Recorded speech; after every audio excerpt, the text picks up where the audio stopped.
शफी के चचेरे भाई के मुताबिक वो उस वक्त मस्जिद में मौजूद थे। मोहम्मद मुस्तफा मीर के मुताबिक सुबह 6 बजे वो अजान पढ़ रहे थे। मोहम्मद शफी ने पहला कलमा पढ़ा लेकिन दूसरा नहीं पढ़ पाए।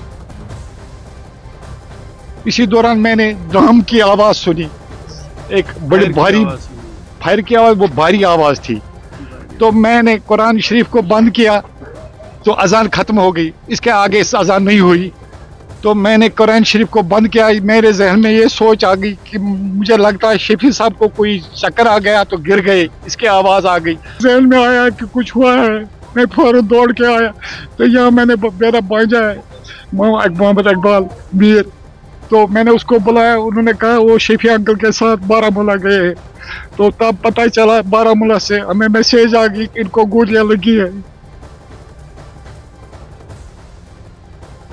तो उनके चचेरे भाई मोहम्मद शफी को आप सुन रहे थे। सीधे रुक कर लेते हैं, हमारे सहयोगी रिफत हमारे साथ बने हुए हैं। रिफत, हमने दर्शकों को सुनवाया कि जिस तरीके से पहला कलमा उन्होंने पढ़ा लेकिन दूसरा नहीं पढ़ पाए, उसी वक्त वहां पर गोलियां चली। रिफत का हम रुख करेंगे, लेकिन एक बार जरा जो दर्शक इस वक्त न्यूज़ 18 इंडिया के साथ जुड़े हैं उनको बता दें कि यहाँ पर किस तरीके से बारामूला में ये आतंकी हमला हुआ है। रिटायर्ड पुलिस अफसर हैं ये, जिनकी गोली मारकर हत्या कर दी गई।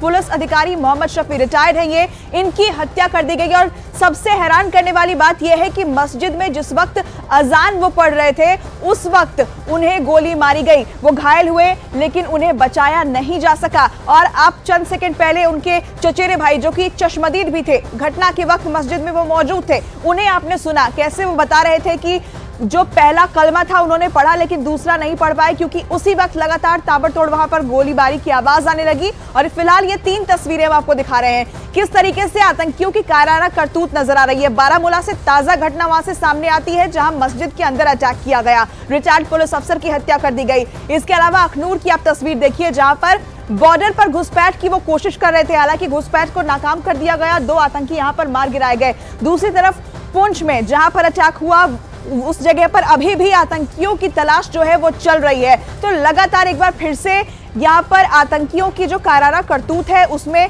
बढ़ोतरी देखी जा रही है। किस तरीके से वो अपनी प्रेजेंस दिखाने की कोशिश कर रहे हैं, क्योंकि हमारे सुरक्षा बल समय समय पर उन्हें मुंहतोड़ जवाब देते रहे हैं। और ऐसे में एक बार फिर वो अपनी कायराना करतूत के जरिए ये दिखाने की कोशिश कर रहे हैं कि हम अभी मौजूद हैं, और यही वजह है कि वो दहशत फैलाने की कोशिश कर रहे हैं। तो ये 3 तस्वीरें आप देख रहे हैं बारामूला जहां पर मस्जिद के अंदर अटैक हुआ है, रिटायर्ड पुलिसकर्मी की यहां पर जान चली गई है। अखनूर में भी देखिए ये जो दूसरी तस्वीर है, वहां पर भी घुसपैठ की कोशिश हो रही थी, लेकिन हमारे सुरक्षा बलों ने वहां बॉर्डर पर घुसपैठ की कोशिश को न केवल नाकाम किया बल्कि 2 आतंकी भी यहां मार गिराए गए। आतंकियों की तलाश में लगातार जंगलों को खंगाला जा रहा है, चप्पे चप्पे पर तलाशी अभियान जारी है। हेलीकॉप्टर के जरिए भी वहां पर घाटी में नजर रखी जा रही है ताकि इस तरह की अगर कोई भी करतूत आतंकी करे तो उन्हें मुंहतोड़ जवाब दिया जा सके। लेकिन जिस तरीके से कायराना करतूत आज सामने आई है मस्जिद के अंदर, सोचिए जहां पर खुदा का घर कहा जाता है, जहां पर नमाज का वक्त था, अजान का वक्त था, उस वक्त यहां पर अटैक न केवल उनकी तरफ से किया गया आतंकियों की तरफ से, बल्कि अजान देते वक्त आतंकियों ने गोली मारी और यहां पर रिटायर्ड पुलिस अफसर की जान ले ली गई। तो ये एक कायराना करतूत सामने आई है और उन्हें मुंहतोड़ जवाब भी दिया जाएगा। हमारे सुरक्षा बल सक्षम है, उन्हें मुंहतोड़ जवाब जरूर देंगे।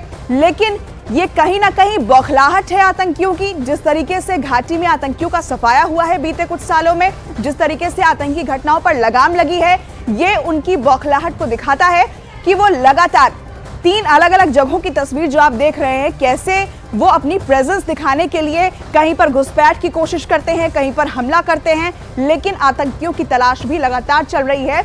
यहाँ पर सर्च ऑपरेशन भी जारी है।